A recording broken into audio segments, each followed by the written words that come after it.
Hi guys and welcome back to the channel Deepak Yadav Education. Welcome to the Daily Hindu News and Editorial Analysis of 18th of April 2023. तो guys आज है तारीख 18 अप्रैल 2023 और है Tuesday.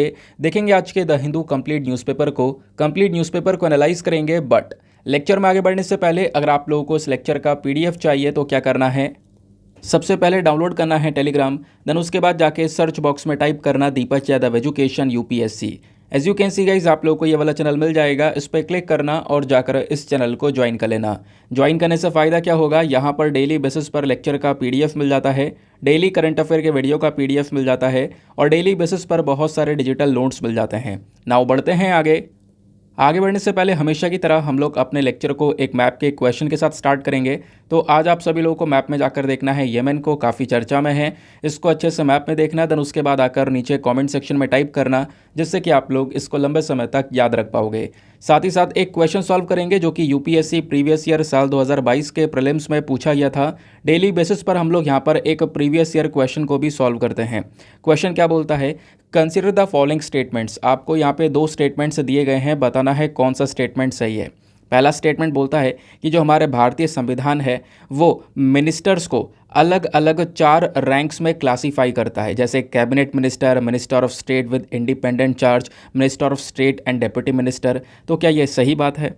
दूसरा statement mention करता है कि जो टोटल नंबर ऑफ मिनिस्टर्स हमारी यूनियन गवर्नमेंट में होते हैं इंक्लूडिंग प्राइम मिनिस्टर, ये लोकसभा के सभी मेंबर्स का 15% से ज़्यादा नहीं हो सकते। तो बताओ दोनों स्टेटमेंट्स में से कौन सा स्टेटमेंट सही है। नीचे आपको ऑप्शन दिए गए हैं, option A 1 only, option B 2 only, option C दोनों सही हैं या फिर ऑप्शन डी दोनों के दोनों गलत हैं। इसका सही आंसर सभी को नीचे कमेंट सेक्शन में देना है, एटलीस्ट सभी को इसमें पार्टिसिपेट करना है, जैसे मैं आप लोगों से डेली बेसिस पर बोलता हूँ। बाय द वे इसका जो करेक्ट आंसर है वो मैंने आपको टेलीग्राम पर प्रोवाइड करवा दिया है, वहाँ से भी आप इसको चेकआउट कर सकते हो। और अगर वहाँ पर आंसर नहीं मिलता है तो भी कोई परेशान होने की ज़रूरत नहीं है, वीडियो के लास्ट में इसके करेक्ट आंसर का डिस्कशन हम लोग करेंगे। तो चलो शुभारंभ करते हैं और चलते हैं सबसे पहले थंबनेल वाले इंपॉर्टेंट आर्टिकल की तरफ। तो दोस्तों कल थी तारीख 17 अप्रैल, तो 17 अप्रैल में वर्ल्ड हेमोफीलिया डे को हम लोग ऑब्जर्व करते हैं। तो वर्ल्ड हेमोफीलिया डे बहुत ज़्यादा इंपॉर्टेंट होने वाला है आने वाले एग्जामिनेशंस के लिए। वो क्यों होने वाला है, क्योंकि पिछले साल भी चर्चा में था और अभी ये जनवरी में भी चर्चा में था, फिर ये वापस से चर्चा में आ चुका है। ठीक है, तो मैं आपको समझाऊंगा थोड़ा सा हेमोफीलिया के बारे में और इसी के बेसिस पर आज का थंबनेल भी है। क्योंकि हेमोफीलिया एक ऐसी जानलेवा बीमारी है जिसकी जो दवाई है ना वो बहुत ज़्यादा महंगी है और रिसेंटली यहाँ पर यूएस ने इसको अप्रूवल भी दिया था। वो लमसम अगर हम इंडियन रुपीज़ में बात करें तो 28.51 करोड़ रुपए का एक डोज पड़ सकता है। इसके बारे में अभी और डिटेल्ड एनालिसिस हम लोग करेंगे। उससे पहले हम समझते हैं हेमोफीलिया के बारे में, ये क्या है एग्जैक्टली, कैसे होता है, इंडिया में इसका क्या सिनेरियो है, वो सारी बातें पता होनी चाहिए। तो जैसे मैंने आपको बताया, ये जो डे है ये सेलिब्रेट किया जाता है हर साल 17 अप्रैल को। इसके पीछे का मकसद क्या है, सेलिब्रेट करने का मकसद है कि हम इसके बारे में अवेयरनेस को फैला सकें। जैसे अब ये 17 अप्रैल को सेलिब्रेट किया गया तो इसके बारे में और जागरूकता फैल रही है, हम लोग भी पढ़ रहे हैं, तो यही एक इसका मेन फोकस रहता है। ये जो दिन है इसको हम लोग क्यों सेलिब्रेट करते हैं ये तो आप लोगों ने समझ लिया, लेकिन अब यहाँ पर ये चीज़ और समझो। इस दिन को सेलिब्रेट किया जाता है फ्रैंक स्क्रैबल एक व्यक्ति हैं, इनको सम्मानित करते हुए। ये जो व्यक्ति हैं इन्होंने वर्ल्ड फेडरेशन ऑफ हेमोफीलिया, ये जो बॉडी है इसको बनाया था, इसके फाउंडर हैं। ये जो बॉडी है इसके बारे में भी अभी हम बिल्कुल लास्ट में डिस्कशन करेंगे, तो थोड़ा सा एंड तक बने रहो। ये जो थीम है ना अब की बार का साल 2023 का, वो क्या है, तो अब की बार का जो वर्ल्ड हेमोफीलिया डे का विषय है वो है access for all, partnership, policy and progress करके इसका थीम देखने को मिल जाता है। सवाल ये आता है कि हेमोफीलिया एग्जैक्टली होता क्या है।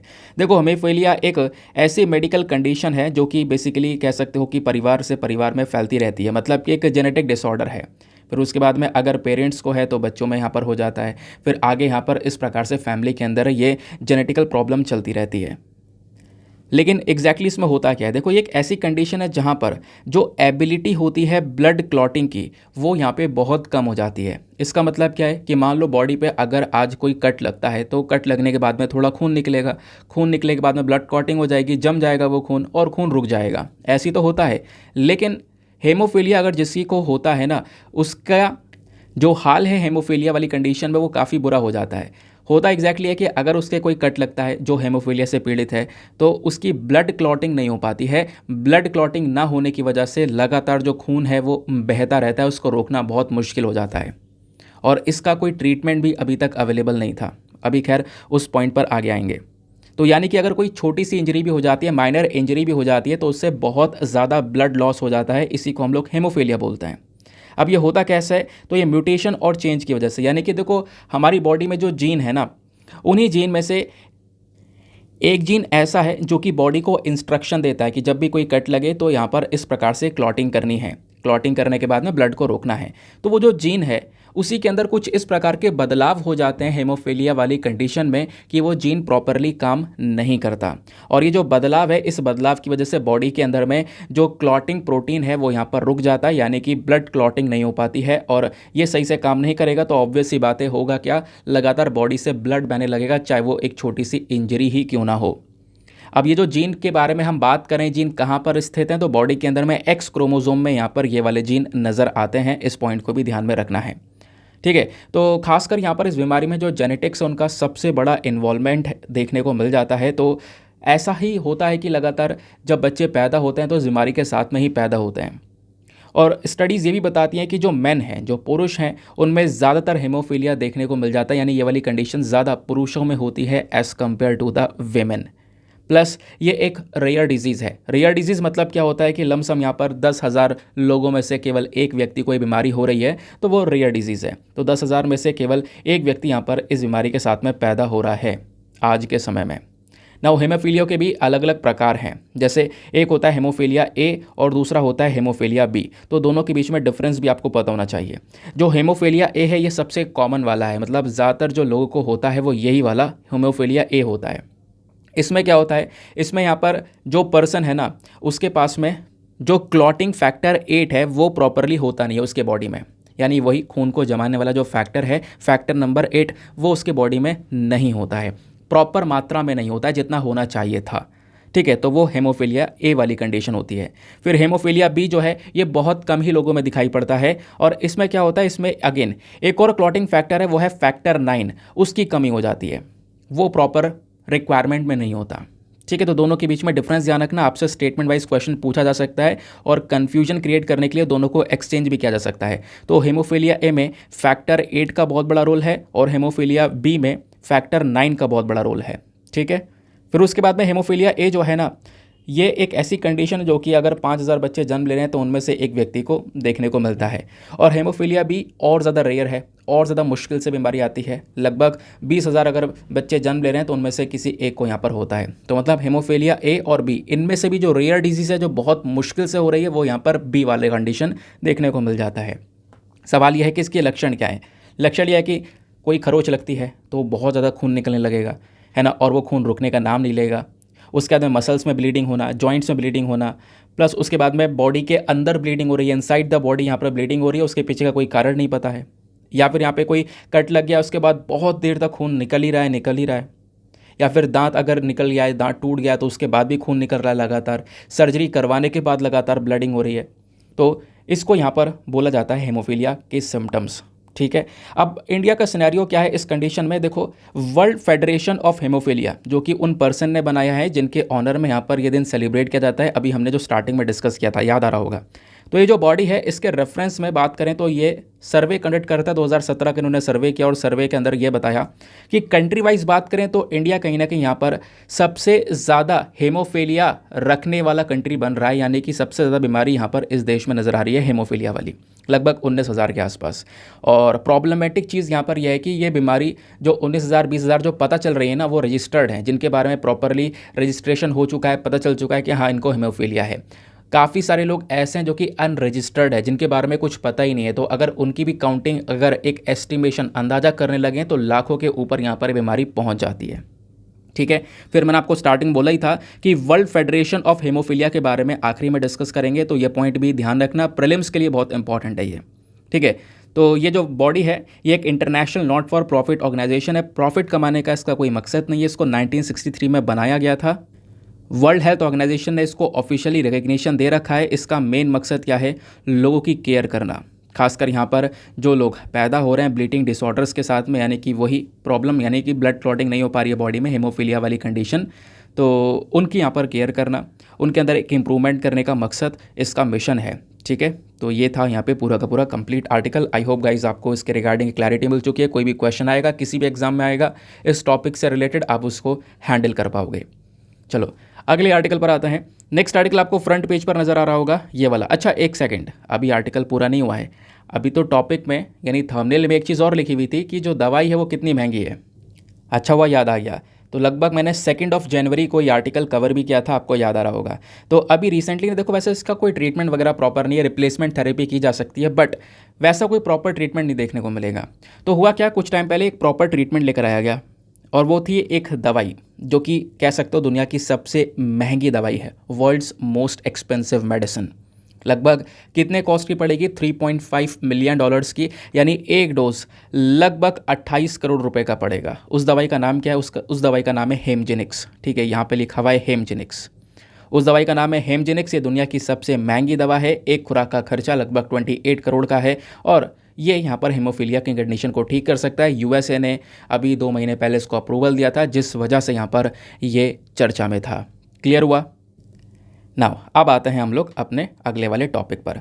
इस वाले टॉपिक को आप जीएस पेपर नंबर 3 इकोनॉमी के पॉइंट ऑफ व्यू से लिंक कर पाओगे। ज़्यादा कुछ यहाँ पर इंपॉर्टेंट नहीं है याद रखने वाला, बस एक डेटा यहाँ पर थोड़ा बहुत ध्यान में रख सकते हो। वो ये है कि अब की बार यानी कि साल 2022-23 के Q4 में, अब Q4 मतलब यानी कि जनवरी, फरवरी और मार्च, हमारे 2023 का जनवरी, फरवरी, मार्च का महीना क्या होगा, 2022-23 का Q4 होगा। क्योंकि आपको पता है कि एक साल में 4 क्वार्टर्स होते हैं। अब वो जो 4 क्वार्टर्स होते हैं उसको आप कैसे बांट लेते हो, क्योंकि फाइनेंशियल ईयर को हम काउंट करते हैं कैसे, 1 अप्रैल से 31 मार्च तक यहाँ पर एक साल माना जाता है। तो अगर 2022-23 की हम लोग बात कर रहे होते हैं तो 22-23 की शुरुआत कहाँ से हुई होगी, तो 2022-23 की शुरुआत हुई होगी 1 अप्रैल 2022 से। ठीक है, 1 अप्रैल 2022 से, और ये अंत कब होगा, 31 मार्च 2023, यानी कि अभी जो यहाँ पर ये मार्च का महीना निकला है।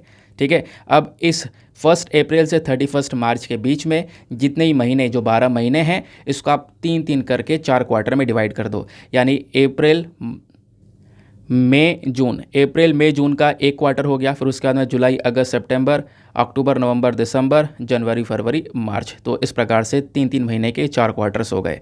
तो हम बात कर रहे हैं अभी चौथे क्वार्टर की, यानी जनवरी, फरवरी, मार्च 2023 के चौथे क्वार्टर की। तो यहाँ पर 2022-23 का जो चौथा क्वार्टर है, उस चौथे क्वार्टर में क्या हुआ है, जो इन्वेस्टमेंट है अभी तक का सबसे ज़्यादा है।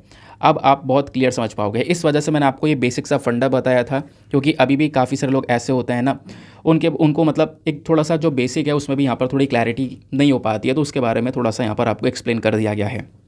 अब इस वाले चार्ट को देखो, यहाँ पर बोला गया है 2022-23 के महीने में, 2022-23 के साल में जो आखिरी क्वार्टर है, क्वार्टर नंबर 4, इसमें 14.6 लाख करोड़ रुपीज़ का इन्वेस्टमेंट आया है। ठीक है, इतना इन्वेस्टमेंट हुआ है, इतना निवेश हुआ है।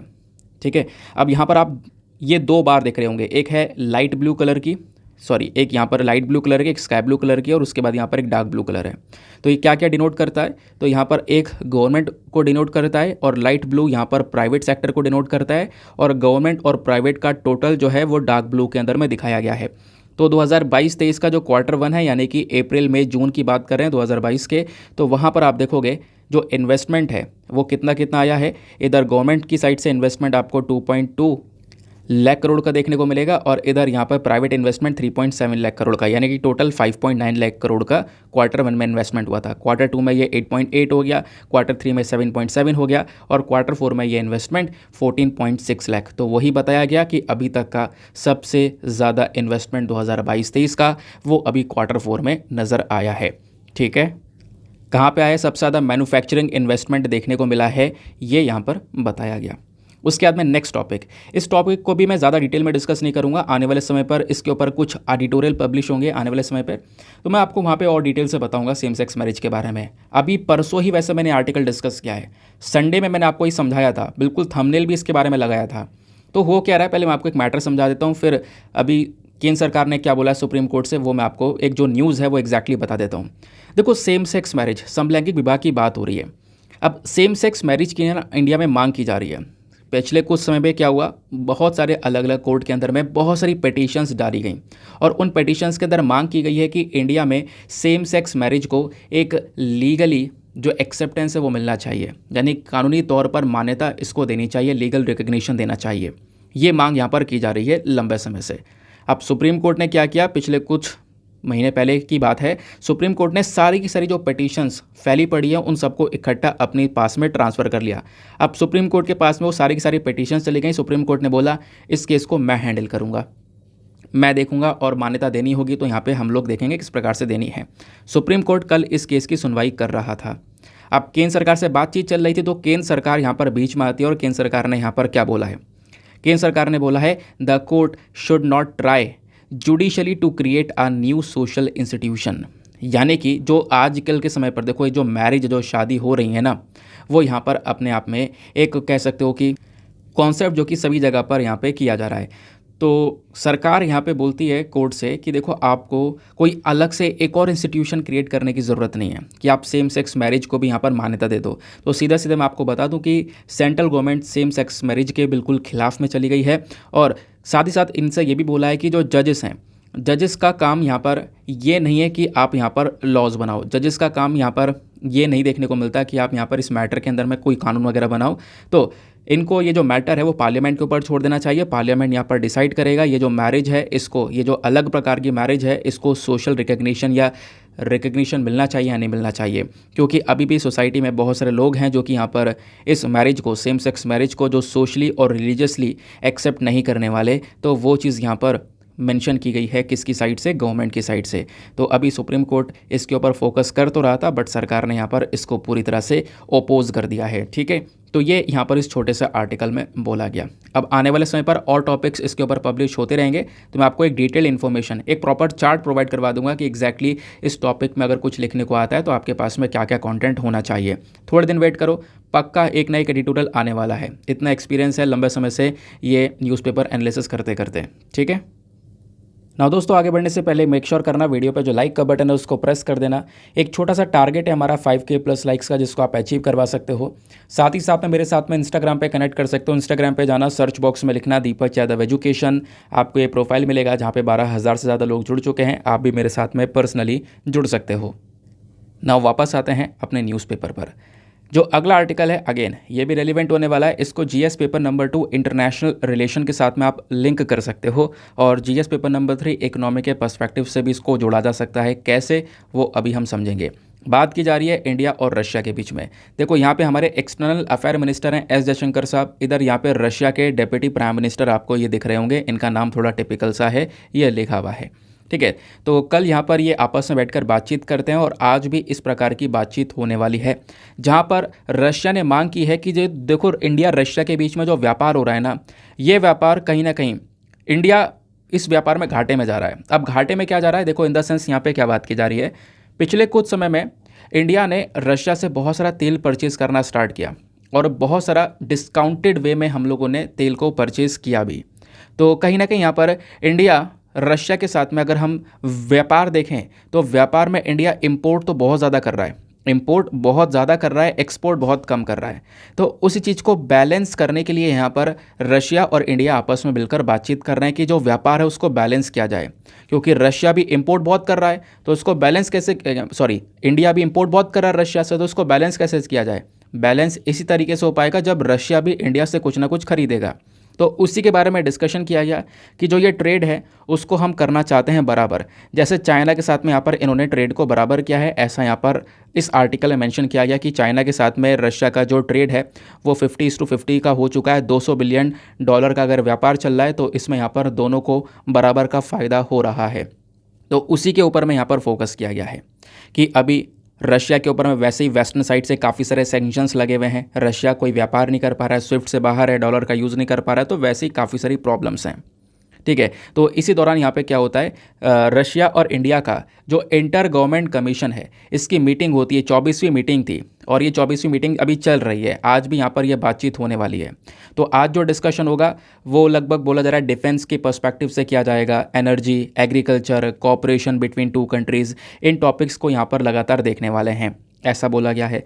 साथ ही साथ में रशिया ने यहाँ पर मांग की है कि देखो पेमेंट एक बहुत बड़ा इशू है, ऑब्वियस सी बात है, क्योंकि मैंने आपको क्या बताया कि सैंक्शन की वजह से जो रशिया है इसको स्विफ्ट वाले एग्रीमेंट से बाहर निकाल दिया गया। अब स्विफ्ट एग्रीमेंट से बाहर निकालने का मकसद क्या था कि रशिया अब डॉलर का यूज़ नहीं कर पाएगा और दुनिया भर में डॉलर ही यहाँ पर सबसे बड़ा एक्सेप्टेंस है, लोग डॉलर को एक्सेप्ट करें, डॉलर में व्यापार कर रहे हैं। तो इसके लिए यहाँ पर एक नया कॉन्सेप्ट लेकर आया, नोस्त्रो वोस्त्रो अकाउंट का कॉन्सेप्ट लेकर आया गया, जिसमें इंडिया और रशिया क्या कर रहे हैं, रूपी के अंदर में व्यापार कर रहे हैं, रूपी रूबल में व्यापार कर रहे हैं, है ना। तो ऐसे यहाँ पर व्यापार चल रहा है। तो यही बोला कि पेमेंट में इशू था, बट वो पेमेंट इशू भी धीरे धीरे यहाँ पर रिजॉल्व हो रहा है और अब यहाँ पर रशिया चाहता है कि जो इंडिया से इम्पोर्ट है रशिया वो यहाँ पर बढ़ाए। ठीक है, अब वो बढ़ाएगा कैसे, वो यहाँ पे चाहता है कि हम कुछ मशीनरीज वगैरह परचेज़ करेंगे। अब मशीनरीज परचेज़ करेंगे तो इससे क्या होगा, व्यापार थोड़ा सा बराबर होगा। ठीक है, तो इन्होंने यहाँ पर बोला है कि हम क्या करेंगे, बहुत सारा इंडिया से raw material, traditional agriculture products, machineries वगैरह यहाँ पर ज़्यादा परचेज़ करेंगे। इससे क्या होगा, व्यापार बराबर होगा, क्योंकि जैसे मैंने बोला कि इंडिया अभी इम्पोर्ट ज़्यादा कर रहा है ना, एक्सपोर्ट बहुत कम कर रहा है। तो रशिया भी अगर यहाँ पर इंडिया से कुछ खरीदेगा तो इससे क्या होगा, जो व्यापार है वो बैलेंस होता हुआ नजर आएगा। तो इसीलिए यहाँ पर जो ये डेप्यूटी मिनिस्टर आपको रशिया के दिख रहे हैं स्क्रीन पर, इनका कहना यहाँ पर यह है कि रशिया चाहता है इंडिया से मैन्युफैक्चरिंग इक्विपमेंट को इंपोर्ट करना, इसमें मशीनरी हो गया, ये सब इंपोर्ट करना, ताकि जो अभी रशिया वेस्टर्न कंट्रीज़ से ये सारी चीज़ें इंपोर्ट कर रहा है उसमें भी वेस्टर्न कंट्रीज़ को ये त्याग दे, ख़त्म कर दे। ये इनका मेन फोकस है। क्लियर हो गया। तो देखते हैं आज क्या डिस्कशन होगा। आज डिस्कशन जो होगा वो कल से यहाँ पर हमारे आर्टिकल में पब्लिश होता हुआ नज़र आएगा। अगले टॉपिक पर आते हैं। ये टॉपिक बहुत बहुत इंपॉर्टेंट है, वेरी वेरी इंपॉर्टेंट। इसको आप GS paper number 1 Indian culture से, है ना, फिर उसके बाद में आर्ट एंड कल्चर से, हिस्ट्री से भी आप लिंक कर सकते हो, क्योंकि यहाँ पे हम थोड़ा बुद्धिज़्म के बारे में पढ़ेंगे। बुद्धिज़्म के बारे में जो आपके बुक्स के अंदर मेंशन्ड है वहाँ से भी थोड़ा कॉन्सेप्ट मैं आपको समझाने वाला हूँ।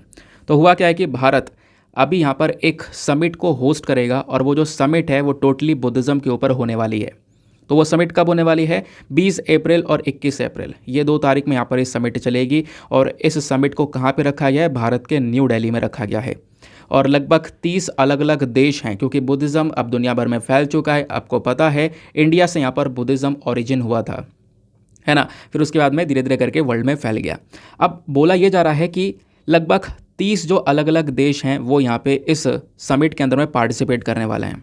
और मोस्ट प्रोबेबली जो चाइना है वो यहाँ पर पार्टिसिपेट नहीं करेगा, ऐसा यहाँ पर बोला जा रहा है। ठीक है, ये जो कॉन्फ्रेंस है इसको कौन ऑर्गेनाइज कर रहा है, इसको ऑर्गेनाइज किया जाएगा यूनियन कल्चर मिनिस्ट्री और इंटरनेशनल बुद्धिस्ट कॉन्फेडरेशन के थ्रू। ये सब मिलकर यहाँ पर डिस्कस करेंगे कि आज के समय में जो नए ज़माने में इश्यूज़ हैं, जैसे बड़ी बड़ी प्रॉब्लम्स, क्लाइमेट चेंज, गरीबी, उसके बाद में लड़ाइयाँ जो हो रही हैं, कॉन्फ्लिक्ट्स जो अलग अलग कंट्रीज़ के बीच में हो रहे हैं, ऐसे और भी जो इश्यूज़ हैं उनको कैसे सॉल्व किया जा सकता है।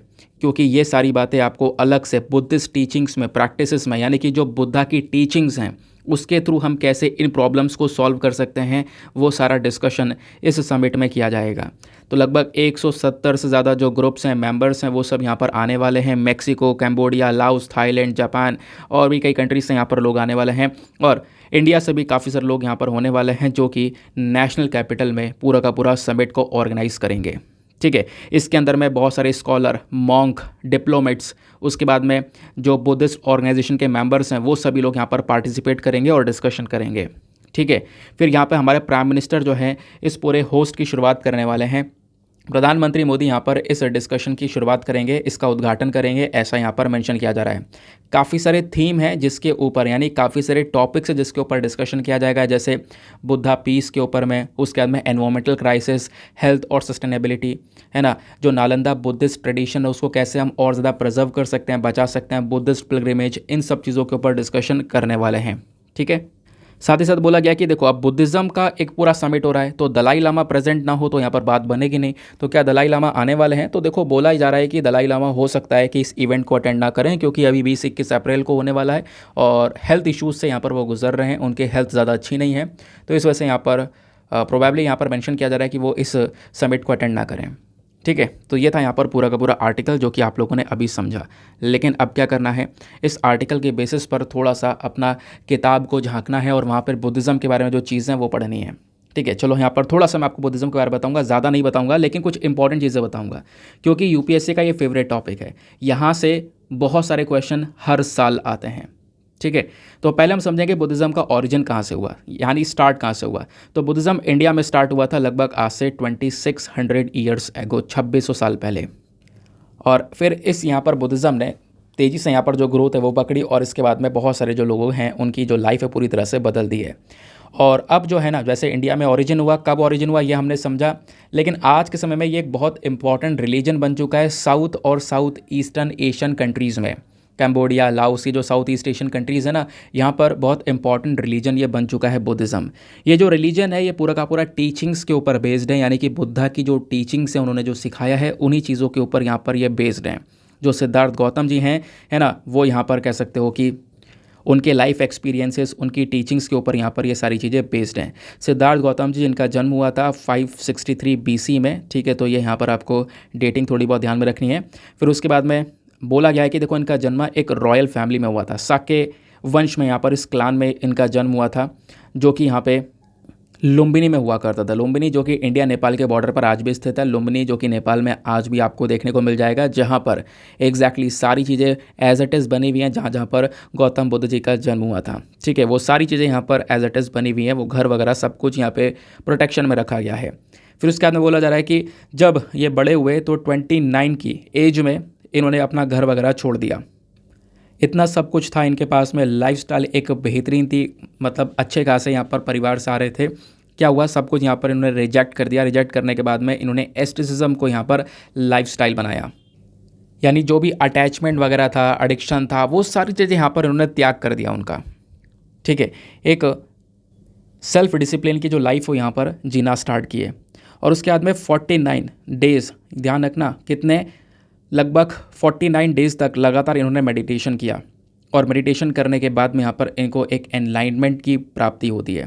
इनको यहाँ पर एक पीपल के पेड़ के नीचे यहाँ पर पूरा ज्ञान जो मिलता है 49 डेज़ की मेडिटेशन करने के बाद में। कहाँ पर, बोध गया में। बोध गया जो कि बिहार के अंदर में ही एक गांव है। उसके बाद में यहाँ पर बुद्धा जी क्या करते हैं, अपनी पहली टीचिंग देते हैं कहाँ पर, सारनाथ नाम के गाँव में, ठीक है। सारनाथ जो विलेज है वहाँ पर ये अपनी पहला फर्स्ट सरमन यानी कि पहली टीचिंग देते हैं, जो कि कह सकते हो कि बनारस शहर के जस्ट पास में वो गांव है उत्तर प्रदेश में। ये जो जब इन्होंने पहली टीचिंग दी थी ना, फर्स्ट सरमन जो था इनका, इस इवेंट को हम लोग धर्म चक्र प्रवर्तना के नाम से भी जानते हैं। फिर उसके बाद में इनकी मृत्यु होती है 80 की एज में। लगभग 483 BC का वो समय था जब इनकी मृत्यु होती है। और कहाँ पे होती है, तो यूपी के अंदर में एक टाउन है कुशीनगर, वहीं पर मृत्यु होती है। जब मृत्यु होती है तो उस इवेंट को भी नाम दिया गया है, उस इवेंट को बोला गया है महापरिनिब्बन, ठीक है। बात क्लियर हो गई। अब देखो यहाँ पे मेंशन किया जाता है बुद्धिज़्म में अपने आप में कुछ सिद्धांत हैं, कुछ टीनेट्स आपको यहाँ पर देखने को मिल जाते हैं। जैसे बुद्धा ने यहाँ पे अपने फॉलोवर्स से बोला है, क्या बोला है कि आपका जो अटैचमेंट वगैरह है ना, वो सब यहाँ पर आपको त्यागना पड़ेगा, है ना। और दुनिया की जो यहाँ पर ये प्लेजर है, खुशी है, उन सब से हट जाओ, पीछे हट जाओ। उसके बाद में हर प्रकार की जो मोह है ना वो त्याग के एक एस्टिसिज्म को यहाँ पर अपनाया जाए। एस्टिसिज्म की प्रैक्टिस की जाए, यानी कि सेल्फ डिसिप्लिन बनना होगा, स्पिरिचुअल डिसिप्लिन बनना होगा, एक एस्टिक मॉन्क बनना होगा, मैनर, एटीट्यूड, है ना, मेडिटेशन, इन चीज़ों की जो वैल्यू है वो बहुत ज़्यादा होनी चाहिए ज़िंदगी के अंदर में। तो वो चीज़ें यहाँ पर फॉलोवर्स के पास में जाती हैं, ये सारी बातें। प्लस यहाँ पे बुद्धा ने एक जो पाथ है, जैसा आपने सुना होगा ना कि किस रास्ते पे चलना चाहिए, तो मध्यम मार्ग, जो मिडिल पाथ है ना, ये सबसे इंपॉर्टेंट पाथ यहाँ पर बुद्धा के थ्रू बताया गया कि इसको यहाँ पे हमेशा फॉलो करना चाहिए, ठीक है। इनके अकॉर्डिंग अगर हम बात करें तो हर एक व्यक्ति अपने जीवन की खुशी का खुद ही यहाँ पर रिस्पॉन्सिबल नज़र आता है। बुद्धिज़्म की जो मेन टीचिंग्स आपको नज़र आएंगी, जो मेन टीचिंग्स हैं कि हाँ क्या क्या पढ़ाया गया है, वो यहाँ पर अगर उस कॉन्सेप्ट्स को पढ़ोगे ना तो उसमें 4 नोबल ट्रुथ हैं और 8 फोल्ड पाथ हैं। ये आपने पढ़ा भी होगा। जो 4 नोबल ट्रुथ हैं उनको हम लोग आर्या सचनी के नाम से जानते हैं। फिर उसके बाद जो 8 फोल्ड पाथ हैं वो हम लोग बोलते हैं अष्टांगिका मार्ग, ठीक है। तो जो 4 नोबल ट्रुथ हैं वो क्या हैं? नोबल ट्रुथ में सबसे पहला सफरिंग, यानी दुख। दुख यहाँ पर वर्ल्ड का, दुनिया का एक एसेंस है, यानी कह सकते हो दुख दुनिया का सार है, ठीक है। फिर उसके बाद में यहाँ पर ये मेंशन करते हैं कि जो भी दुख है उसके पीछे का कारण है। Every suffering has a cause. फिर सफरिंग कुड बी एक्सटिंग्विश्ड, यानी जो ये सफरिंग्स है वो सब यहाँ पर ख़त्म भी की जा सकती हैं।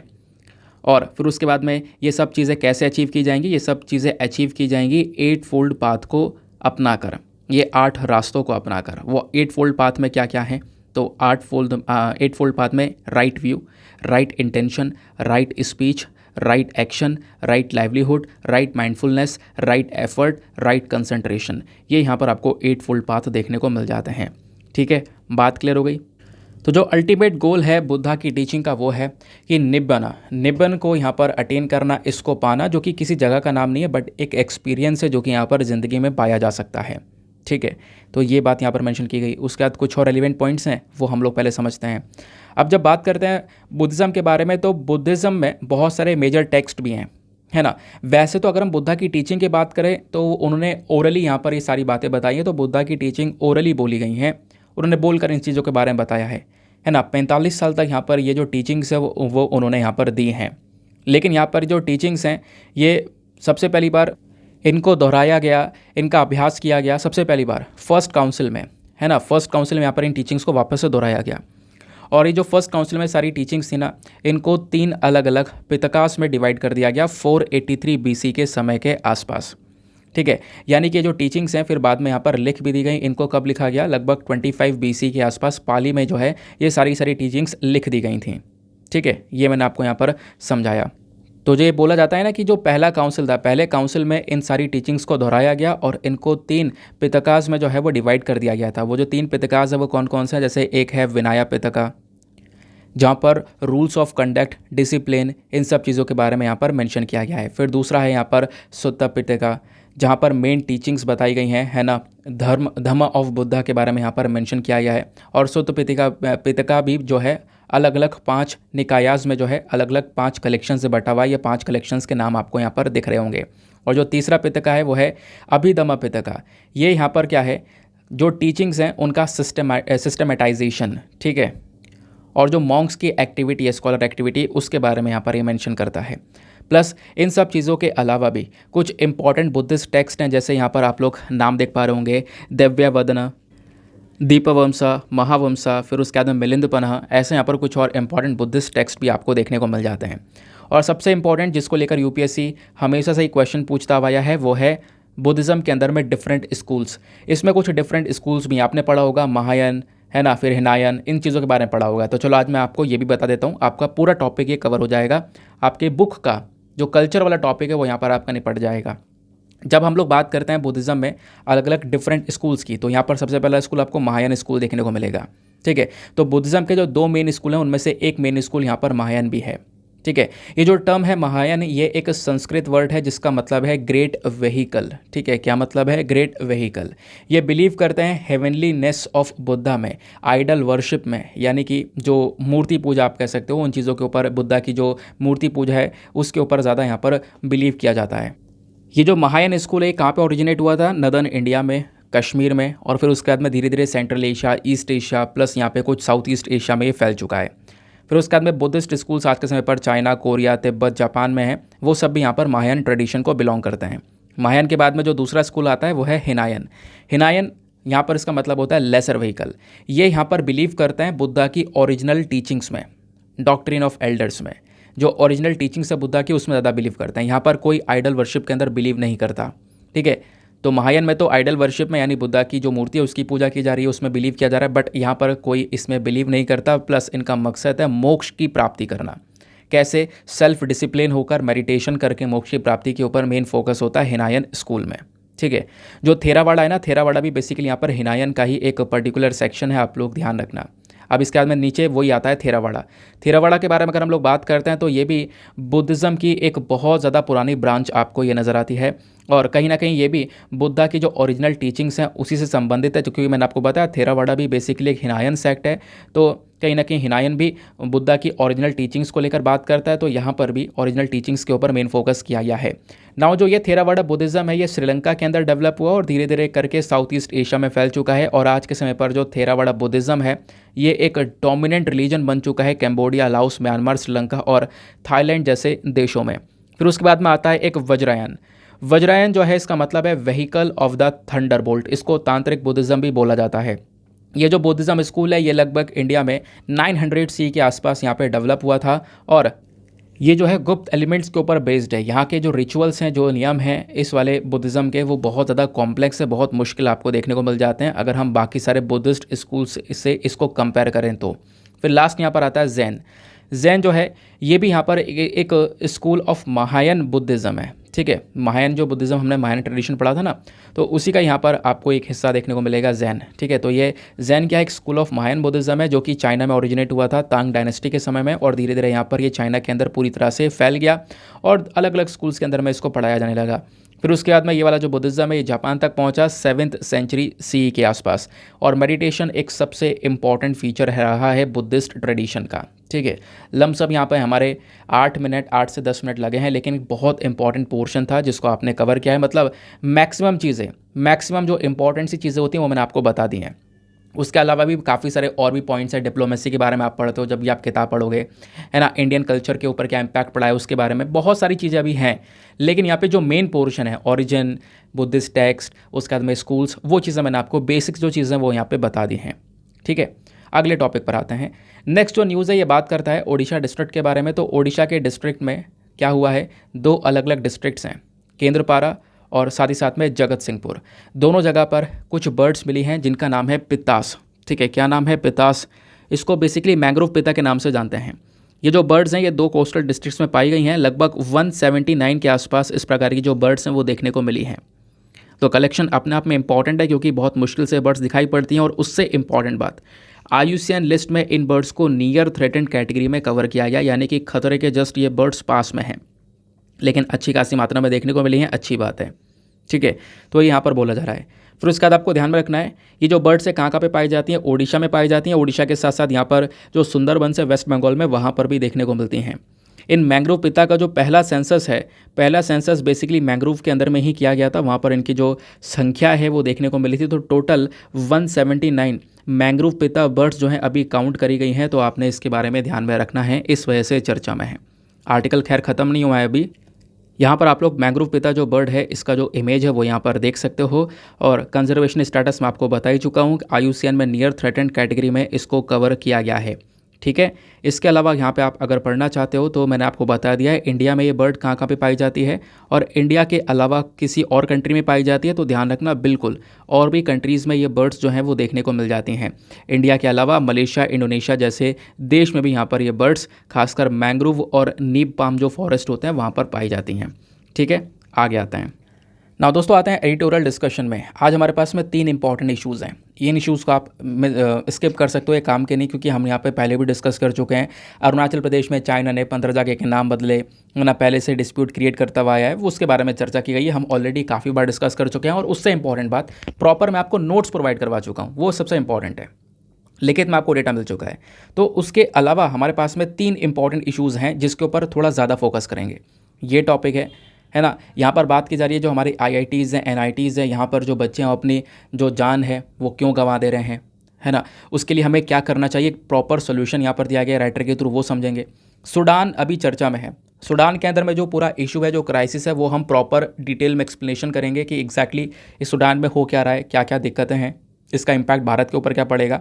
फिर नेक्स्ट एडिटोरियल यहाँ पर है जो कि यहाँ पे बात करता है कि जो खतरनाक गर्मी पड़ रही है उससे कैसे डील किया जा सकता है ना, और ये प्रॉब्लम कितनी ज़्यादा बड़ी है।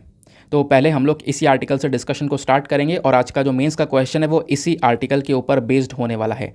तो राइटर हैं फिरोज़ वरुण गांधी, तो मेंबर ऑफ पार्लियामेंट भी हैं, और इन्होंने यहाँ पर समझाया है कि जो एक्सट्रीम हीट वाली कंडीशन है, जो दबाकर गर्मी पड़ रही है, उसका क्या उपाय हो सकता है और कैसे हम यहाँ पर उन चीज़ों को टैकल कर सकते हैं। बीच बीच में इन्होंने कुछ कॉम्प्लेक्स टर्म्स का यूज़ किया है ना। अर्बन हीट आइलैंड, वो समझेंगे एग्जैक्टली क्या होता है। वो भी एक बहुत बड़ा रीजन है शहरों के अंदर गर्मी बढ़ाने का, है ना।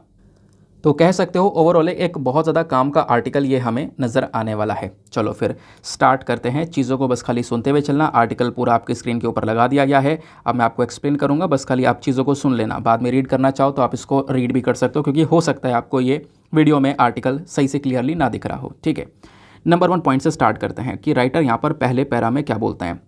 पहले पैराग्राफ में इन्होंने बोला है कि लगभग देखो 350 मिलियन इंडियंस हैं, उनके ऊपर ये बुरी गर्मी का बुरा प्रभाव पड़ रहा है। और अप्रैल मई 2022 की अगर हम बात करें, पिछले साल की अप्रैल मई के महीने की, तो उस समय पर गर्मी स्टार्ट हो गई थी और उसी समय पर बहुत सारे लोगों के ऊपर एक नेगेटिव इम्पैक्ट पड़ा। और अगर हम 1990 यानी कि 1990 से लेकर 2019 तक का अगर हम समय देखते हैं, तो इस पर्टिकुलर टाइम पीरियड में जो समर टेम्परेचर है यानी कि गर्मियों में अगर आप देखोगे जो तापमान है वो बढ़ता हुआ नज़र आया है 0.5 डिग्री से लेकर 0.9 डिग्री सेल्सियस तक। और कहाँ कहाँ पर ज़्यादा इंक्रीज़ हुआ है तो खासकर पंजाब के डिस्ट्रिक्ट्स आपको देखने को मिल जाएंगे, उसके बाद में हरियाणा के डिस्ट्रिक्ट्स हैं, उत्तर प्रदेश, बिहार, राजस्थान के भी कई सारे डिस्ट्रिक्ट्स हैं जहाँ पर गर्मी लगातार बढ़ती हुई नज़र आ रही है। इनफैक्ट बोला गया है कि इंडिया के जितने डिस्ट्रिक्ट्स हैं वहाँ पर 54% जो डिस्ट्रिक्ट्स आपको देखने को मिल रहे हैं वहाँ पर गर्मी तो बढ़ ही रही है, उसके साथ साथ यहाँ पर जब सर्दियाँ आ रही हैं तो सर्दियाँ भी बढ़ रही हैं।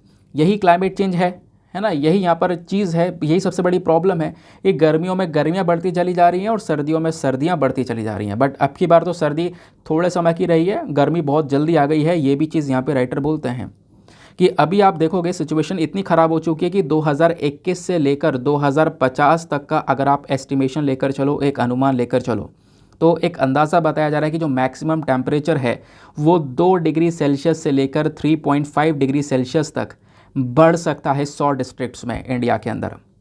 और लगभग 455 डिस्ट्रिक्ट्स 2050 तक ऐसे होंगे जहां पर टेम्परेचर 2 डिग्री सेल्सियस तक बढ़ चुका होगा।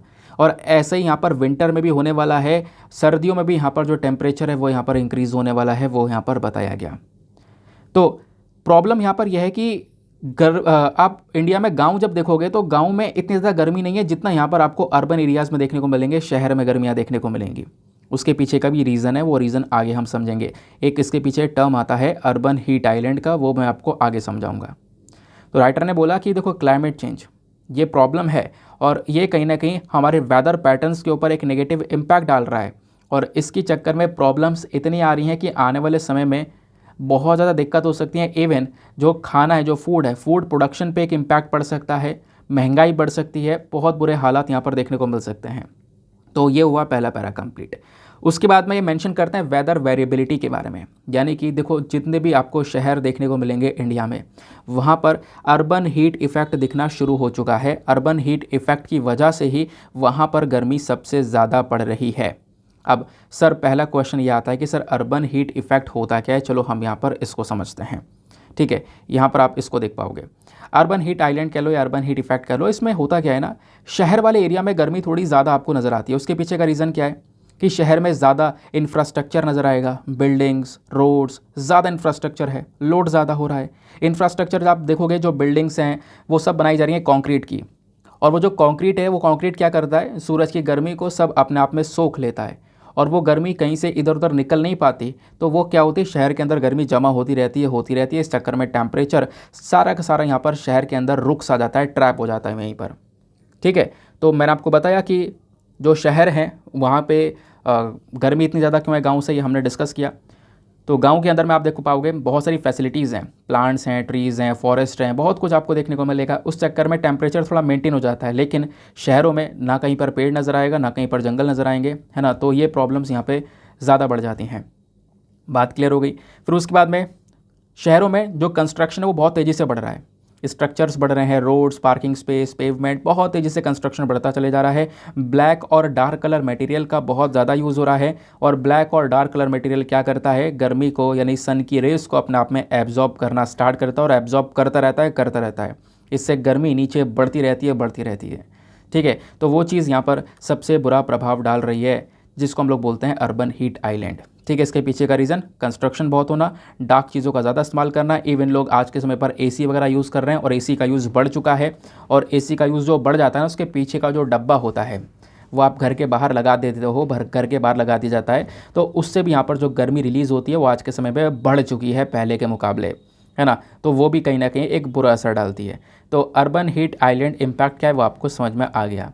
अब यहाँ पर बोला जा रहा है कि सर ये जो वेदर के अंदर में चेंजेस हो रहे हैं ये डायरेक्टली इम्पैक्ट डालेंगे हमारे एग्रीकल्चर सेक्टर के ऊपर।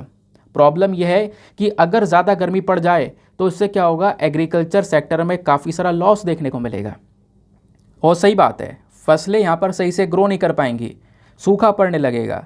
इससे क्या होगा, फूड प्रोडक्शन कम होगा, खाना का उत्पादन कम होगा, क्या होगा, देश में भुखमरी बढ़ेगी, महंगाई बढ़ेगी, फूड के दाम बढ़ेंगे, इन्फ्लेशन बढ़ेगा। ठीक है, तो ये जो टेम्परेचर बढ़ना है ना, ये कहीं ना कहीं शहरों को बहुत ज़्यादा प्रॉब्लमेटिक सिचुएशन में डाल सकता है और अभी धीरे धीरे करके डाल रहा है। और इतना ही नहीं, शहर की जो इकोनॉमी है वो पूरी तरह से ठप हो सकती है, डाउन हो सकती है। अब आप कहोगे यार इकोनॉमी के ऊपर कैसा इंपैक्ट पड़ेगा सर, ये तो बकवास है। देखो इकोनॉमी के ऊपर भी इम्पैक्ट पड़ेगा, और राइटर ने यहाँ पर क्लियरली मेंशन किया है। देखो जब भी गर्मी बढ़ेगी धूप में, क्या कोई लेबर प्रॉपर काम कर पाएगा? नहीं। वो भी एक इंसान है, उसकी जो कैपेसिटी है लेबर की वो काफ़ी कम हो जाएगी, ज़्यादा हैवी काम करने की उतनी कड़ी धूप में कम हो जाएगी।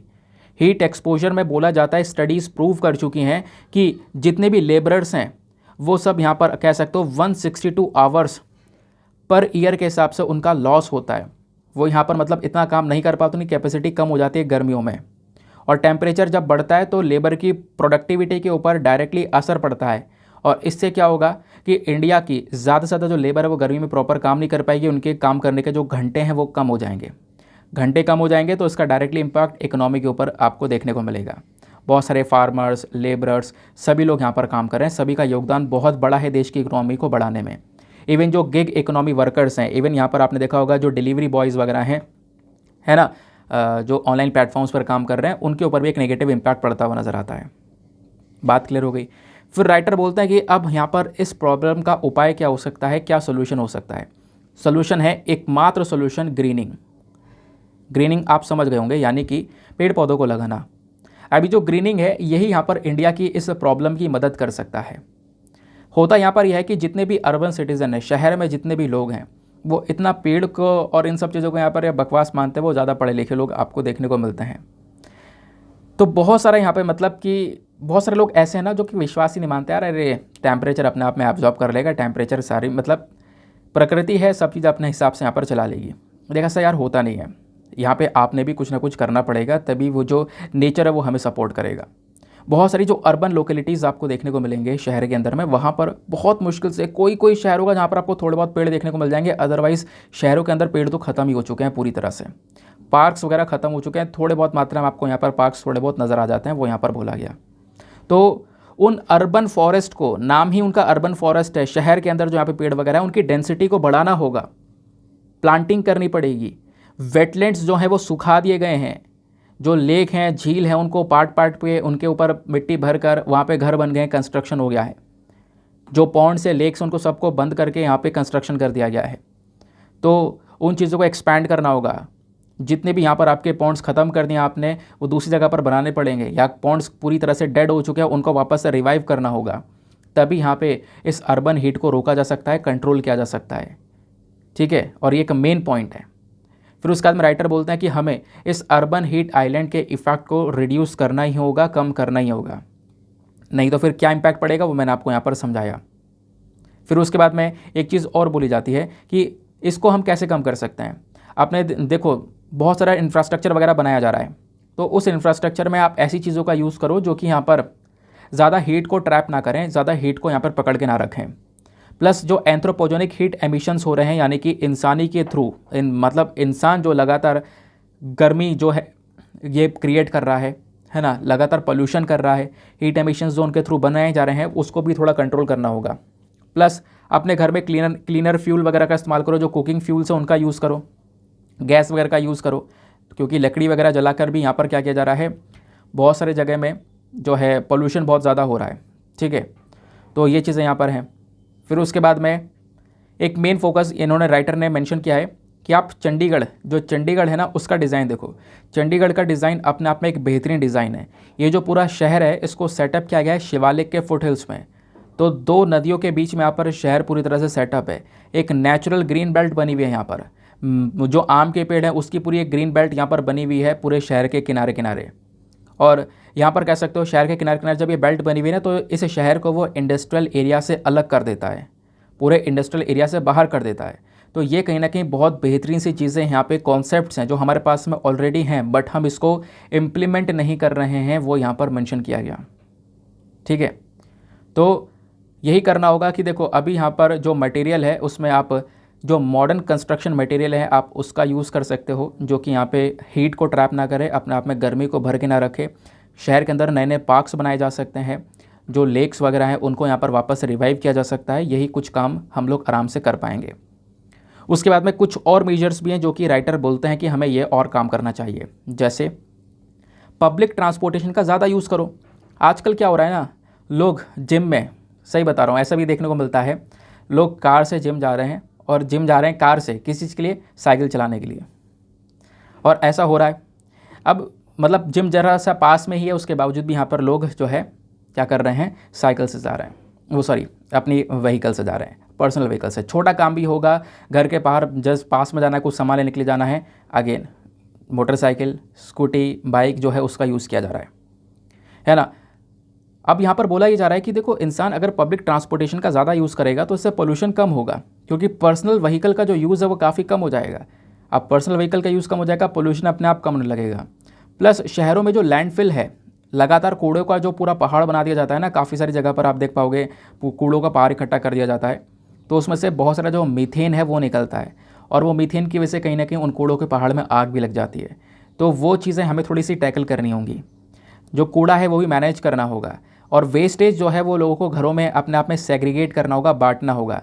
एक होता है सॉलिड वेस्ट अलग होता है, और एक गीला जो गीला कूड़ा होता है वो अलग होता है। हम क्या करते हैं, घर में सब कूड़े को आपस में मिला देते हैं। मिलाने की वजह से यहाँ पर ना सॉलिड वेस्ट काम करेगा ना वेट वेस्ट काम करेगा। अगर ये सेपरेट रहेंगे तो सॉलिड वेस्ट का अलग से यूज़ किया जा सकता है, वेट वेस्ट का अलग से यूज़ किया जा सकता है। तो उस चीज़ को भी लोगों को अपनाना होगा। वो कैसे? लोगों में अवेयरनेस फैलानी होगी, जागरूकता फैलानी होगी। जो यहाँ पर घर घर जाते हैं वो लोग कूड़ा लेने के लिए, वो यहाँ पर बता सकते हैं कि आप यहाँ पर 2 तरीके से अपने कूड़े को बांट सकते हो, एक सॉलिड वेस्ट, एक लिक्विड वेस्ट करके। तो ये सारे छोटे छोटे कदम हैं जो कि डेफिनेटली एक बड़ा इम्पैक्ट डालते हुए नजर आएंगे सोसाइटी के ऊपर में। तो ये थे यहाँ पर राइटर के कुछ सॉल्यूशंस। आई होप गाइस आपको यहाँ पर इस चीज़ के बारे में सही से क्लैरिटी मिल चुकी है। नाउ आज का जो मेंस का क्वेश्चन है वो इसी के ऊपर पूरी तरह से बेस्ड है। तो आज का मेंस का क्वेश्चन क्या बोलता है? अरे यार, क्वेश्चन एक सेकंड में लिख देता हूँ, मैं शायद लाना भूल गया हूँ। दोस्तों आज मैं क्वेश्चंस यहाँ पे लिख के लाना भूल गया हूँ, मैं आपको टेलीग्राम पर डाल दूंगा। बट अभी यहाँ पे सुन सकते हो क्वेश्चन को, जो मैं बोल रहा हूँ उस चीज़ को ध्यान से सुनना, फिर उसके बाद में यहाँ पर उस क्वेश्चन को लिखना स्टार्ट करना। What are urban heat islands? Discuss the solutions to tackle urban heat island. बस इतना सा क्वेश्चन ले लो और 150 शब्दों में यहाँ पर इसका आंसर लिखना है। आज 250 शब्दों में आंसर नहीं लिखना है, ध्यान रखना, वर्डिंग्स के ऊपर ध्यान रखना। 150 शब्दों में लिखना है। क्वेश्चन क्या है? What are urban heat island. Urban heat island क्या है, जो भी हमने डिस्कस किया है, प्लस इसके सॉल्यूशन क्या हो सकते हैं, क्या क्या उपाय हो सकते हैं जिससे हम अर्बन हीट आइलैंड को टैकल कर पाएँ। तो कितने शब्दों में? 150 शब्दों में आंसर लिखना। आंसर लिखने के बाद में कहाँ पे सबमिट करना है? टेलीग्राम पर जाना, वहाँ पे जाके सर्च बॉक्स में लिखना Deepak Yadav education mains group. Full form लिखना, आपको मेरा टेलीग्राम चैनल मिलेगा। 56,000 के आसपास लोग जुड़ चुके हैं, आप भी जाकर वहाँ पर जुड़ सकते हो और अपने आंसर्स को डेली बेसिस पर लिखकर सबमिट कर सकते हो। जब आप अपने आंसर्स को लिखकर सबमिट करोगे तो एक छोटा सा काम और करना, एटलीस्ट सभी लोग को 2-2 आंसर्स रिव्यू करना है। जब आप सभी लोग 2-2 आंसर्स को रिव्यू करोगे तो बहुत सारे फ़ायदे होंगे आपको भी और सामने वाले को भी। आपको कुछ इंपॉर्टेंट पॉइंट्स मिलेंगे जो आप अपने नोट्स में इंक्लूड कर पाओगे। सामने वाले के आंसर में अगर कोई मिस्टेक होती है तो आप उनको बता सकोगे कि यहाँ पर आपको इंप्रूवमेंट की आवश्यकता है। तो उस प्रकार से कोऑपरेटिव वे में वो ग्रुप चल रहा है, आप भी जाकर उसको सपोर्ट कर सकते हो। चलो अगले एडिटोरियल पर आते हैं। नेक्स्ट एडिटोरियल बात करता है a culture of cohesion to save young lives on campuses. Campuses की बात की जा रही है, यानी कि जो हमारे आईआईटीज़ और इन सब के बारे में डिस्कशन किया जा रहा है। तो यहाँ पर 2 व्यक्ति आपको देखने को मिलेंगे, एक का नाम है आयलोर के और इधर यहाँ पर फुरकान कमर। दोनों के दोनों यहाँ पर प्रोफेसर नज़र आते हैं, ठीक है। ये यहाँ पर प्रोफेसर हैं नेशनल इंस्टीट्यूट ऑफ टेक्नोलॉजी के अंदर में, एनआईटी के अंदर में, और ये भी यहाँ पर एक प्रोफेसर नज़र आते हैं मैनेजमेंट स्टडीज़ के अंदर में जामिया मिलिया इस्लामिया में। तो अब इन दोनों ने मिलकर ना कुछ यहाँ पर इंपॉर्टेंट चीज़ें बताई हैं कि पिछले कुछ समय में ये देखने को मिला है कि आईआईटीज़ एनआईटीज़ में जो स्टूडेंट्स हैं उन्होंने बहुत ज़्यादा सुसाइड करी है। अब देखो ये जो वर्ड है ना सुसाइड, अब मैं आखिरी बार बोल रहा हूँ, अब नहीं बोलूँगा, क्योंकि बार बार अगर मैं बोलूँगा तो यूट्यूब जो है इस वीडियो को रिस्ट्रिक्ट कर देगा, ठीक है। तो आप समझ जाना जब मैं ये वर्ड यहाँ पर यूज़ कर रहा हूँ, या फिर यहाँ पे बोल दूंगा लाइफ उन्होंने ख़त्म कर ली है, ऐसा यहाँ पर बोल दूँगा, क्योंकि वरना ये जो वर्ड है वो यूट्यूब ट्रैक कर लेता है, प्रोसेसिंग में टाइम लगाकर फिर उसका वीडियो रिस्ट्रिक्ट कर देगा। आपको ओपन करने के लिए यहाँ पर उसको ओके वोके करना पड़ेगा, तो दिक्कत होने लगेगी, ठीक है। चलो समझते हैं एग्जैक्टली क्या हुआ है।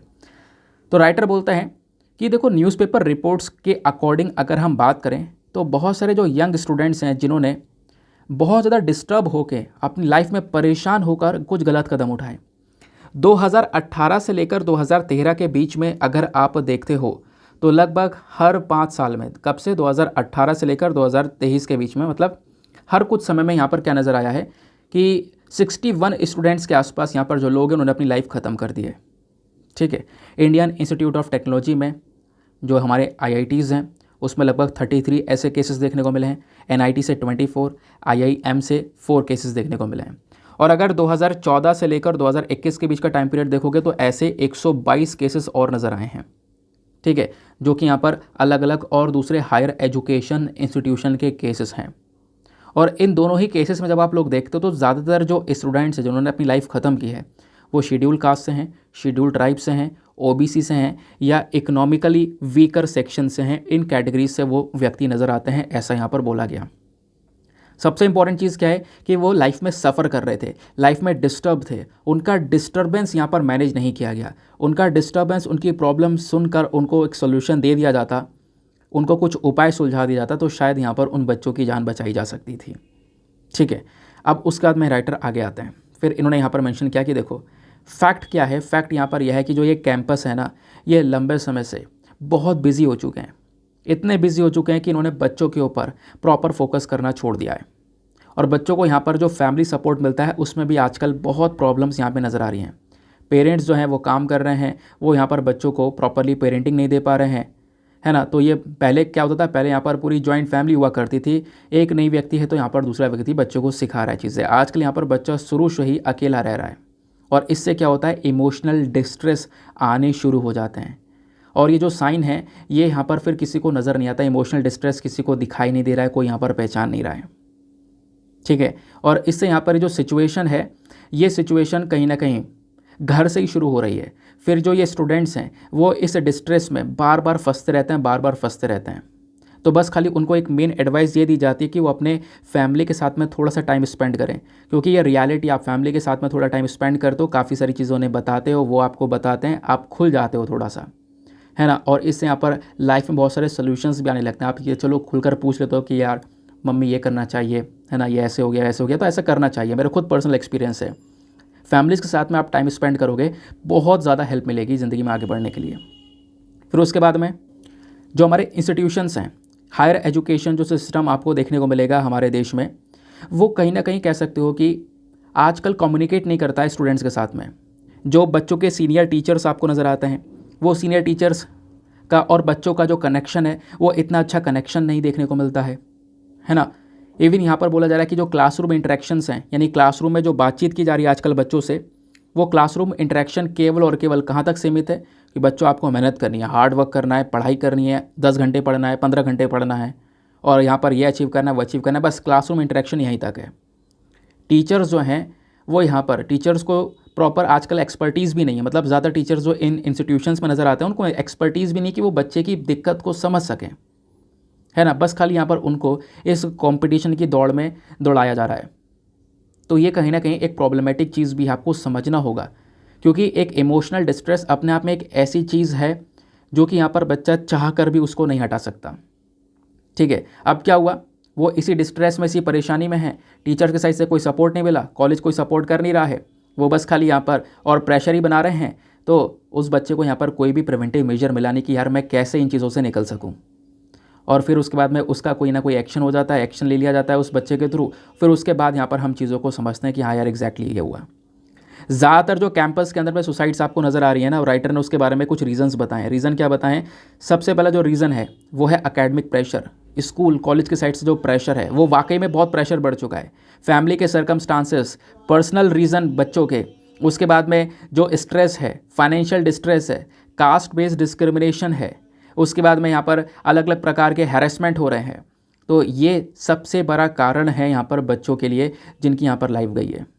तो ये यहाँ पर एक सबसे कॉमन रीज़न देखने को मिला है उन बच्चों के लिए जिन बच्चों ने यहाँ पर अपनी जो लाइफ है वो ख़त्म की है। ठीक है, ये जो रीज़न है ना, इनको एड्रेस करने की बहुत ज़्यादा ज़रूरत है, क्योंकि ये जो प्रॉब्लम्स हैं, हर प्रॉब्लम का सोल्यूशन होता है, इसका भी सोल्यूशन होगा। और इसको हम कैसे एड्रेस कर सकते हैं, और इसको एड्रेस करने के लिए कोई एक व्यक्ति नहीं आएगा सामने, सबको मिलकर काम करना पड़ेगा। चाहे वो हमारी गवर्नमेंट हो, सोसाइटी हो, इंस्टीट्यूशन हो, पेरेंट्स हो या फैमिलीज़ हो, सबको साथ मिलकर आना पड़ेगा, सबको मिलकर सपोर्ट करना पड़ेगा। ठीक है, एक फॉर्मल मैकेनिज़्म हो सकता है जिससे हम बच्चों को सपोर्ट कर सकते हैं। देखो, ज़्यादातर जो IITs है आपको दिख रही हैं या NITs आपको दिख रही हैं, है ना, यहाँ पर ऑनलाइन और ऑफलाइन जो मैकेनिज़्म है, जो तरीके हैं, वो शुरू करे तो गए हैं, बट प्रॉपर तरीके से इम्प्लीमेंट नहीं करे गए। बच्चों को थेरेपीज़ देना, पर्सनल काउंसलिंग करना, इसको लेकर कुछ एप्लीकेशंस भी आ चुके हैं, जैसे दोस्त, साथी, मित्र, ये जो एप्लीकेशंस है वो यहाँ पर लॉन्च करे गए हैं। जो ज़्यादातर इंस्टीट्यूशंस हैं वो आज के समय पर क्या कर रहे हैं, अलग अलग प्रोग्राम्स को ऑर्गेनाइज कर रहे हैं, है ना। सेंसिटाइजेशन प्रोग्राम्स यहाँ पर बच्चों के लिए चलाए जा रहे हैं। कुछ कुछ इंस्टीट्यूशन ये कर रहे हैं, बट बड़े लेवल पर ये काम नहीं किया जा रहा है, ठीक है। अभी भी यहाँ पर मतलब ये जो काम कर रहे हैं कुछ ही मुट्ठी भर इंस्टीट्यूशन है, लेकिन देश में बहुत सारे इंस्टीट्यूशंस ऐसे हैं जो कि यहाँ पर इस टॉपिक पर कोई भी फोकस नहीं कर रहे हैं। तो इसके ऊपर थोड़ा मेन काम करना होगा। बोला ये जा रहा है कि थोड़ा सा बच्चों के लिए यहाँ पर क्या किया जा सकता है, साइकोलॉजिकल काउंसलिंग। ये बहुत इंपॉर्टेंट टर्म है, ये ध्यान रखना। साइकोलॉजिकल काउंसलिंग ये एक बहुत इंपॉर्टेंट चीज़ है जो कि बच्चों के लिए की जा सकती है। यानी कि बैठकर आप एक बार उस बच्चे की प्रॉब्लम सुन सकते हो, है ना, उसको यहाँ पर कुछ सुझाव दे सकते हो कि यार क्या करना चाहिए। सॉल्यूशन मत दो, नहीं है तो बस सुझाव तो दिया जा सकता है ना। तो ये जो फैक्ट है ये बहुत इंपॉर्टेंट है कि ये जो साइकोलॉजिकल काउंसलिंग है ये बहुत ज़्यादा ज़रूरी है किसी के लिए भी, ठीक है। और जो कंडीशन है, चाहे वो सेंट्रल स्टेट यूनिवर्सिटीज़ हो गई या कोई और दूसरी यूनिवर्सिटी हो गई, सभी पर ये कंडीशन सेम है। तो साइकोलॉजिकल काउंसलिंग एक लौता सोल्यूशन है जो कि यहाँ पर बच्चों को बचा सकता है, उनको सपोर्ट प्रोवाइड करवा सकता है। फिर उसके बाद में यहाँ पर राइटर मेंशन करते हैं कि अगर आप कंपैरिजन करोगे, जैसे यूएस से कंपैरिजन करोगे, तो यूएस के पास में ऐसा काउंसलिंग सेंटर है और वो काउंसलिंग सेंटर प्रॉपरली काम कर रहा है। और उस काउंसलिंग सेंटर को, यूएस का जो काउंसलिंग सेंटर है उसको अप्रूवल मिल चुका है, किसके थ्रू, IACS के थ्रू, यानी इंटरनेशनल एक्रेडिटेशन ऑफ काउंसलिंग ने यहाँ पर उसको अप्रूवल भी दिया है। और उस बॉडी के अंदर में जो लोग हैं, साइकोलॉजिस्ट बैठे हैं जो कि आपका जो मन है वो यहाँ पर शांत करने में थोड़ा सा हेल्प करेंगे। लाइसेंस साइकोलॉजिस्ट हैं, साइकाइट्रिस्ट हैं, क्लिनिकल थेरेपिस्ट हैं, मेंटल हेल्थ वर्कर्स हैं, सोशल वर्कर हैं, जिनके पास में प्रॉपर लाइसेंस है, उन लोग को यहाँ पर रख रखा है जिनके पास में प्रॉपर नॉलेज है। तो कहीं ना कहीं इसका इम्पैक्ट यूएस में देखने को मिला है ना। तो ये चीज़ें हमें भी इम्प्लीमेंट करनी होंगी। साइकोलॉजिकल काउंसिल जो जैसी चीज़ें हैं, ये जो सर्विसेज हैं, वो इंडियन कैंपसेस में बहुत ज़्यादा लिमिटेड मात्रा में की जा रही हैं, बस खाली दिखाने के लिए कि हाँ भाई साइकोलॉजिकल जो ये हमने काउंसलिंग है वो अपने सेंटर में, जो अपने इंस्टीट्यूशन उसमें रख रखी है। बट ऐसा होता नहीं है। जब आप सर्च में देखोगे तो वहाँ पर प्रॉपरली कोई ट्रेंड साइकोलॉजिस्ट नहीं है या फिर साइकोथेरेपिस्ट आपको देखने को नहीं मिल जाएंगे। अगर हैं तो इक्का दुक्का, यानी कि बहुत कम मात्रा में देखने को मिल जाएंगे। तो ऐसा यहाँ पर खिलवाड़ नहीं करना है हमें। यहाँ पर बहुत सारे जो स्टूडेंट्स हैं उनकी जो लाइफ है वो बनानी है, और इसके लिए यहाँ पर ज़रूरत है कि साइकोलॉजिकल काउंसलिंग होना बहुत ज़्यादा ज़रूरी हो।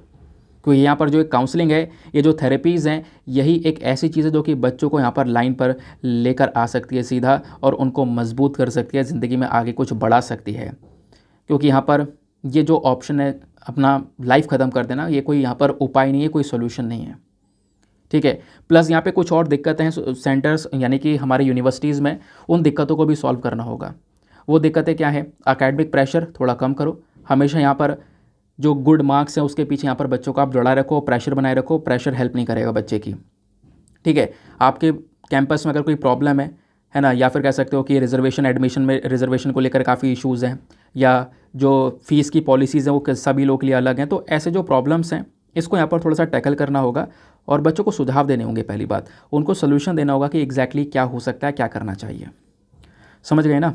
तो ये था एक इंपॉर्टेंट सा एडिटोरियल। आई होप गाइज आपको ये क्लैरिटी मिल चुकी है।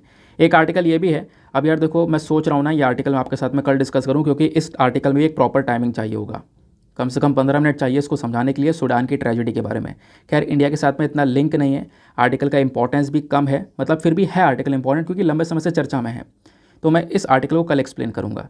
कल एक्सप्लेन क्यों करूँगा, देखो पढ़ना चाहो तो आप पढ़ सकते हो। मैंने पूरा सूडान का क्राइसिस को लेकर प्रॉपर जो नोट्स है वो तैयार कर दिया है, और मैंने आपको यहाँ पर प्रोवाइड करवा दिया कि इंडिया के ऊपर इम्पैक्ट क्या पड़ेगा, क्या क्या एग्जैक्टली हो सकता है, सब कुछ प्रोवाइड करवा दिया है। अच्छा, तो आप सोच रहे होंगे सर आज क्यों नहीं डिस्कस करोगे। यार पता, वीडियो अपलोड करने में दिक्कत आ रही है। वीडियो अभी और लंबा हो जाएगा। आपको ही पता है कि वीडियो यूट्यूब पर अपलोड हो रहा है 2-2 घंटे में, जबकि ये रिकॉर्ड हो जाता है बहुत पहले। अगर मैं सुबह 7 बजे वीडियो लगा देता हूँ अपलोड करने के लिए, तो होता है 9 बजे अपलोड। वैसे इतना इशू होते नहीं है, 10 मिनट में अपलोड हो जाना चाहिए। तो उसी वजह से मैं सोच रहा हूँ कि इसको जल्दी लगाते हैं अपलोड पे, ताकि जल्दी अपलोड हो जाए, ठीक है।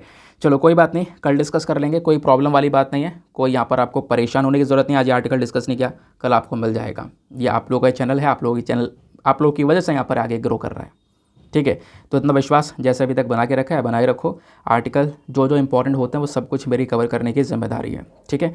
अब बात करते हैं हम लोग अपने प्रीलिम्स वाले क्वेश्चन की। तो यहाँ पे आपसे पूछा गया था, 2 स्टेटमेंट दिए गए थे, पूछा गया था कौन सा स्टेटमेंट सही है। पहला स्टेटमेंट, क्या हमारा संविधान मिनिस्टर्स को 4 अलग अलग रैंक में क्लासीफाई करता है। Cabinet minister, minister of state with independent charge, minister of state and deputy minister, ऐसा कुछ भी नहीं है। कोई भी मिनिस्टर को अलग अलग रैंक में क्लासीफाई नहीं किया गया है। दूसरा स्टेटमेंट, जो हमारी जो यूनियन गवर्नमेंट है, जो काउंसिल ऑफ मिनिस्टर है, जिसमें अलग अलग मिनिस्टर्स आ रहे हैं, उसमें जो टोटल नंबर ऑफ मिनिस्टर होते हैं इंक्लूडिंग प्रधानमंत्री, वो लोकसभा के सभी मेंबर्स से 15% से ज़्यादा नहीं होने चाहिए। क्या ये सही बात है? हाँ, बिल्कुल ये सही बात है कि वो लोकसभा के जो टोटल मेंबर्स हैं उससे 15% से ज़्यादा मेंबर्स यूनियन गवर्नमेंट में ये नहीं हो सकते, मिनिस्टर्स यूनियन गवर्नमेंट में नहीं हो सकते। तो इसलिए यहाँ पर जो सही उत्तर है वो है option number B, 2 only is the correct answer. ठीक है, स्टेटमेंट 1 क्या बोलता है? तो स्टेटमेंट 1 का एक्सप्लेनेशन आपको दे दिया है कि हमारे संविधान में कोई भी क्लासिफिकेशन नहीं है काउंसिल ऑफ मिनिस्टर को लेकर। मतलब यहाँ पे काउंसिल ऑफ मिनिस्टर के बारे में बताया गया है, लेकिन जो मिनिस्टर्स हैं उनकी अलग अलग रैंक के बारे में यहाँ पर इतना क्लासिफिकेशन नहीं दिया गया है। ठीक है, क्योंकि आर्टिकल जो 74 है हमारे संविधान का, वो बात करता है कि हमारे पास में काउंसिल ऑफ मिनिस्टर होना चाहिए प्रधानमंत्री के साथ में, लेकिन इसमें रैंक्स के बारे में नहीं डिफाइन किया गया है। दैट इज़ वाई स्टेटमेंट 1 गलत है। स्टेटमेंट 2 जो है वो हमारा बिल्कुल सही है, करेक्ट है। तो स्टेटमेंट 2 करेक्ट कैसे? क्योंकि देखो, जो 91st अमेंडमेंट किया गया था 2003 के अंदर में, इसके थ्रू आर्टिकल नंबर जो 75 है उसके अंदर कुछ बदलाव करे गए, अमेंडमेंट किया गया, और अमेंडमेंट करते हुए बोला गया कि जो टोटल नंबर ऑफ मिनिस्टर्स होंगे इंक्लूडिंग द प्रधानमंत्री in the council of minister, यानी कि काउंसिल ऑफ मिनिस्टर पूरा का पूरा ग्रुप, इसके अंदर हमारे जो सारे के सारे मिनिस्टर्स आ रहे हैं, कैबिनेट मिनिस्टर, ये मिनिस्टर, वो मिनिस्टर, वो सब काउंसिल ऑफ मिनिस्टर्स में आते हैं। समझ गए? तो यहाँ पे बोला गया है कि जो टोटल नंबर ऑफ मिनिस्टर्स होता है including the prime minister in the council of minister, वो लोकसभा के टोटल स्ट्रेंथ से 15% ज़्यादा नहीं होनी चाहिए। ये बात यहाँ पर आर्टिकल 75 में मेंशन की गई है एक अमेंडमेंट के माध्यम से। तो दैट इज़ वाई स्टेटमेंट 2 हमारा सही है, स्टेटमेंट 1 गलत है। नाउ इसी के साथ में करते हैं हम लोग अपने लेक्चर को समाप्त और मिलते हैं आप लोगों से अगले वीडियो में। आज के लिए bye bye, have a nice day, thank you and Jai Hind.